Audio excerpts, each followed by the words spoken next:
The whole thing started the first day of spring training. I'd gotten into camp 2 or 3 days before and started to loosen up a little. Because at my age, even batting fungos to an outfielder can tie your muscles up into knots. Although, as a matter of fact, I'd bet that I was in better condition than half the Humpty Dumptys on the club.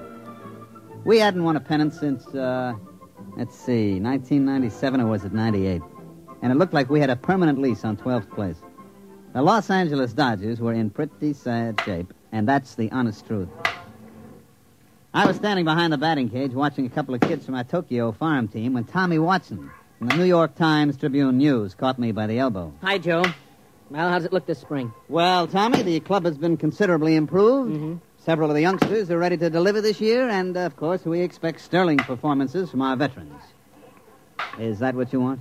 Oh, come on now, Joe, come off it. Has old man Castle loosened up enough to buy a catcher? Not that I know of. Well, how about a left-handed pitcher? Well, they're those 2 boys from Tokyo. Oh, come on, they couldn't throw a cream puff across the dining room table. Well, how does it feel to be first base coach for a team that'll clinch last place by July 4th? You're very kind, Tommy. Very kind. I just hate to see that old tightwad Castle run this club into the ground. I remember my father used to tell me about the times way back, when they were still in Brooklyn. And I can remember going down to Robinson Stadium when I was a kid to watch doubleheaders with the Denver Giants. Now look at them. A bunch of overage bums and a few kids who could hardly make the high school team. And all Castle's money goes to buy sports rockets for that screwball son of his. Oh, Joe, baseball isn't what it used to be.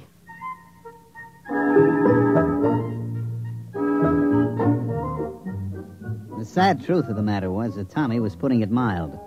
Old man Castle, the owner, begrudged every nickel that was spent on the ball club.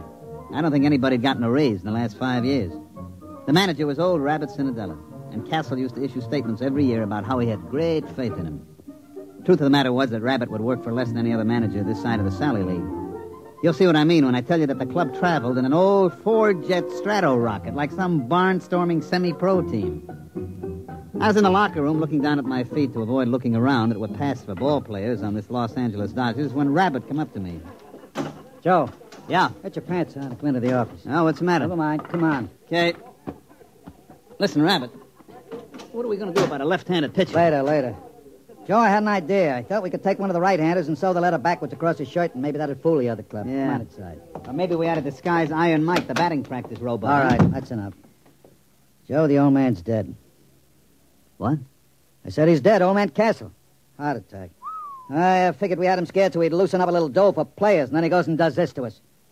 Can't trust nobody. Well, who gets the club? His son. What, you mean Whistling Willie Castle, a Jetstream playboy? That's who. But he doesn't know anything about a ball He club. doesn't have to. Old man Castle owns 72% of the stock. And it all goes to Willie. Well, what's going to happen? Beats me.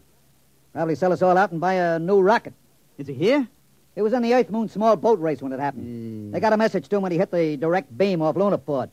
He could have landed and taken the shuttle back and made it in one day. But he was leading in the race, so he just kept going. He's due in a couple hours.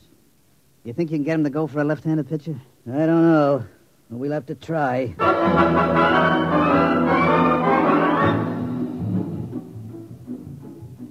Of course, you've heard of Willie Castle.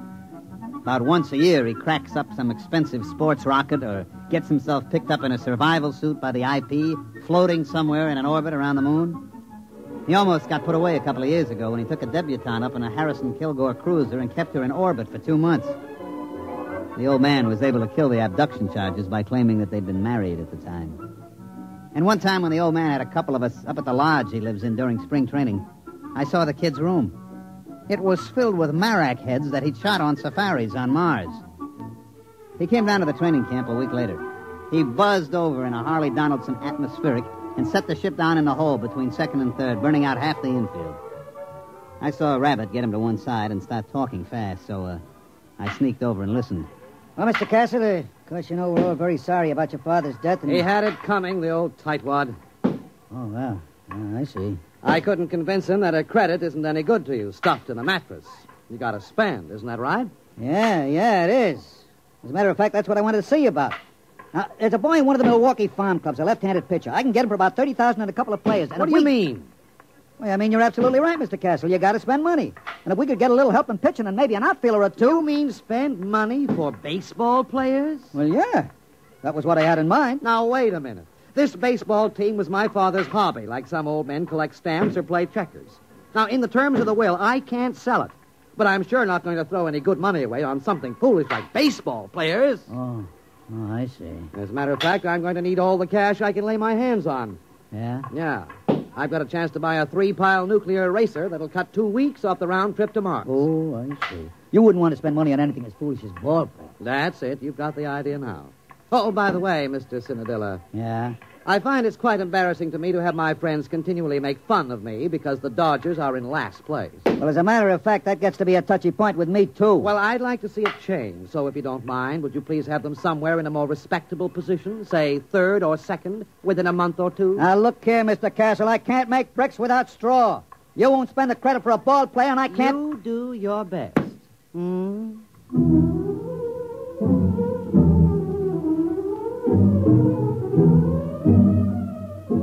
Well, after that interview with the new owner, Rabbit went out and tied one on, and I had to run the ball club for 2 days till we got him straightened out. But I can't say as I blamed him. We won 1 game in the Grapefruit League. We played the Jacksonville high school team and squeaked out a 13-12 victory. What the Yankees and Braves did to us, I'd rather not say. We opened the season at home, and a mediocre pitcher for Pittsburgh threw a no-hitter at us. Actually, that's not quite accurate. The truth is he just pitched, and we didn't hit anything. We lost 10 straight from opening day, and we didn't lose on the 11th day because it rained. Rabbit and me piled into his 97 copter and flew out to the Castle Estate up near Arrowhead. I was in pretty bad shape. For one thing, Rabbit's copter has a wobble, and I was feeling green around the gills by the time we dropped down on the port. Willie Castle was very excited by the time we finally got to see him. He was puttering around a whole mess of stuff piled up in the middle of the floor. Say, how do you like this? Isn't it exciting? Yeah. What is it? It's a Durgo stick. Oh, yeah, sure. And they use it in Mars in a game played between 2 villages. You see, all the men on one side line up, and then all the men on the other side try to knock them over with these sticks. Isn't it a beauty? Yeah. Look, Mr. Castle, I got to speak to you. We got to have a left-handed pitcher. Oh, you mean for the baseball team? Yeah, that's right, the baseball team. That's what we got to have a left-handed pitcher for. Yeah. Well, now, I can't really be bothered with details of that sort. I'm leaving for Mars in the morning. Oh, by the way, I haven't had a chance to look at the standings recently. How are we doing? Mr. Castle, we may well set him out on record for consecutive games lost. Now, look here. You told me you can't sell the club. And you said you get tired of your friends kidding you about being last. Well, take it from me, Mr. Castle, and I know. Unless we get some ball players on that club, it's going to be last for the next 22 years. Now, look here, Cinadilla, I know you can fire me, but I don't care who you hire as manager. Unless you get him a left-handed pitcher and a couple of other players, that club is going to stay last. Oh, well, then I'll see what I can do. Don't worry about it. What do you mean, don't worry about it? I got to go out there every day and try to make those bums go through the motions. Now, look, I really have to pack. And besides, I'm expecting a new shipment of equipment from Aberfitch and Comby. Now, just don't worry about it. I'll think of something. Goodbye.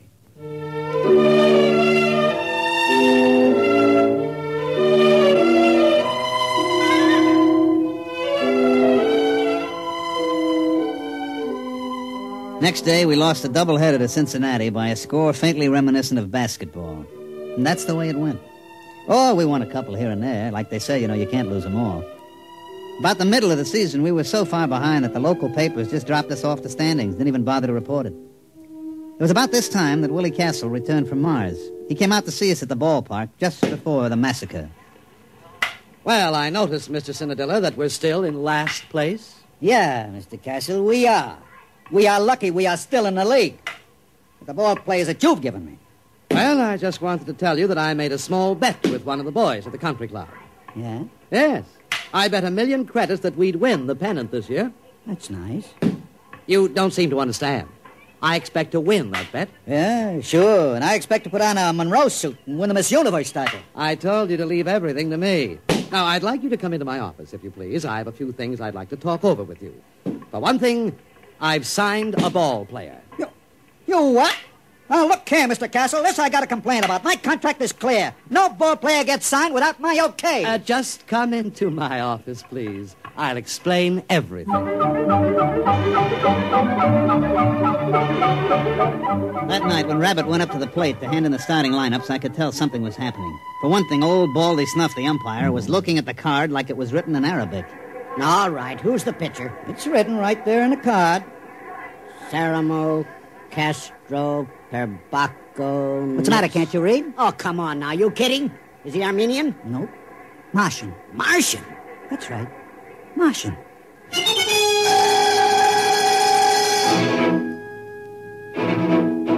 Of course, the riot didn't really start until our pitcher got out on the mound.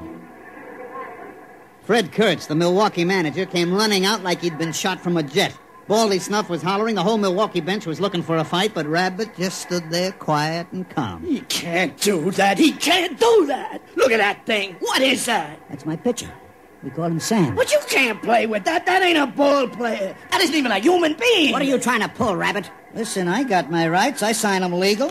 Here's the contract. But now look here, Rabbit. You can't get away with that. That thing's only about 2 feet high. 18 inches, as a matter of fact. But how's he gonna pitch? He hasn't even got any arms. Sure he has. He's got it curled up.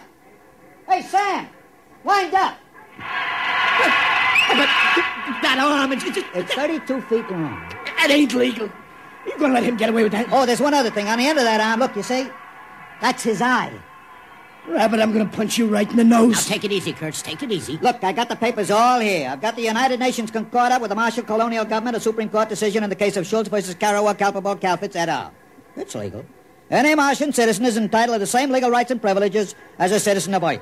And among those is the right to play ball in a national league. I protest again. I forfeit the game. Rabbit, I'm gonna punch you right in the nose.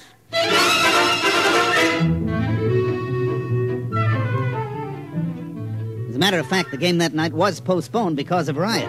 The next morning, everybody met in the commissioner's office, and sure enough, it was legal. Martian Sam, we come to call him, was a legally signed player for the Los Angeles Dodgers. I told you not to worry. I found Sam in a village just north of Marsport. He's a klugel hunter. A what? A klugel hunter. Klugels are fast little animals that run about 80 miles an hour, and the hunters go out and throw rocks at them and kill them. Sam's a klugel hunter. He ought to be a pretty good pitcher. How about the other clubs? What happens if they get klugel hunters? Oh, they won't. You see, it's basically contrary to Martian psychology. They won't ever leave their own villages. Then how come Sam left? Well, it was an unfortunate accident, really. You see, when I first met him, I gave him a stick of chewing gum. Yeah? Well, he got hooked. What do you mean, hooked? Well, for Martians, the chicle seems to be habit forming. Sam is a gum addict. Well, naturally, as soon as this was discovered, the traffic was prohibited. There's a death penalty for importing of chewing gum to Mars. But it was too late for Sam, so he came out with me. You mean all we gotta do is keep him supplied with chewing gum? That's right. I told you I'd take care of it, didn't I? Now you've got your left-handed pitcher.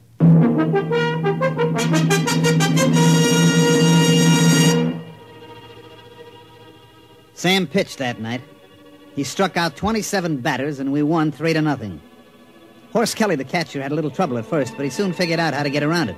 He'd just hold his mitt up and close his eyes, and when he heard a thunk, he'd reach in and pull the ball out and throw it back to Sam. You can imagine what it was like being a batter up there against Sam. Pitcher's mound is only 60 feet away from the plate as it is, and with Sam's 32-foot arm, well, we didn't lose the game the rest of the season.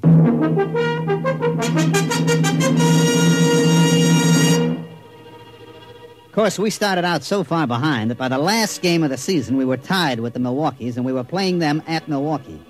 The winner of this game won the pennant. Of course, it was a lead pipe cinch for us. Martian Sam had pitched every day since he joined the club.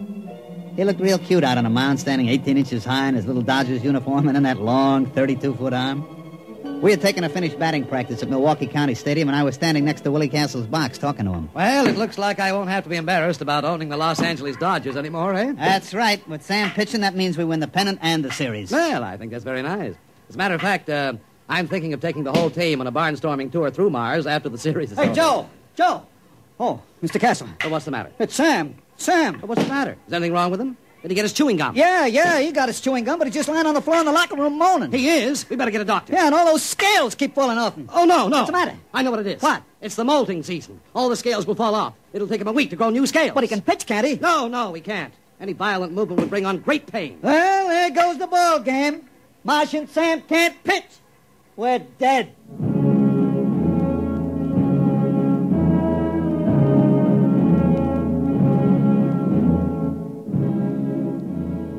Rabbit put it mild. We were good and dead. We pitched Harry Kosnowski, our best human pitcher, but our best human pitcher was none too good. He rose to the occasion, however, and the score was tied going into the last half of the ninth. That's the way, Harry, old boy. That's the way, party! Come on, Harry! You can do it, baby! Unfortunately, he couldn't. He hit a streak of wildness and walked 3 straight men. Things were very quiet in the Dodgers' dugout. One more walk would force in a run, the ball game would be over. Then as we all sat there staring out at the mound where Harry was sweating, we heard a little shuffling noise. Oh, what's that? Sam! Sam, what are you doing out here? And then with the little squeaks that he used for talking, Sam told us what he wanted to do. He wanted to pitch. But, Sam, you can't. You're molten. Your scales. All right, Sam, all right. If that's the way you want it, you get out there. You pitch that one batter. It's 2 out. You strike him out, it'll go to extra innings, and we'll win the ball game.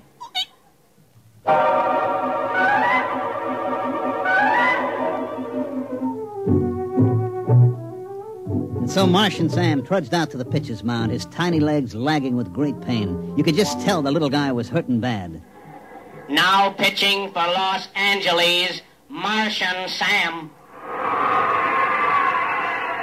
We knew that Sam could do it now. We only had to face one batter and we'd get our chance again. Horse threw the ball out to him and Sam stood there, his eye on the end of his 32-foot arm, blinking with pain. All right, batter up. Let's get a batter in there. The umpire called for the batter and nobody came out of the Milwaukee dugout. Hey, come on, let's go. Hey, Kurtz, get a man up in there. What's the matter, Baldy? Let's get a batter in there. You're delaying the game. What do you mean I'm delaying the game? You get a batter up there. But I got a batter up there. What do you mean? There's nobody in the batter's box. Baldy, I got a contract here for you to read. What are you talking about? Yeah. Read it.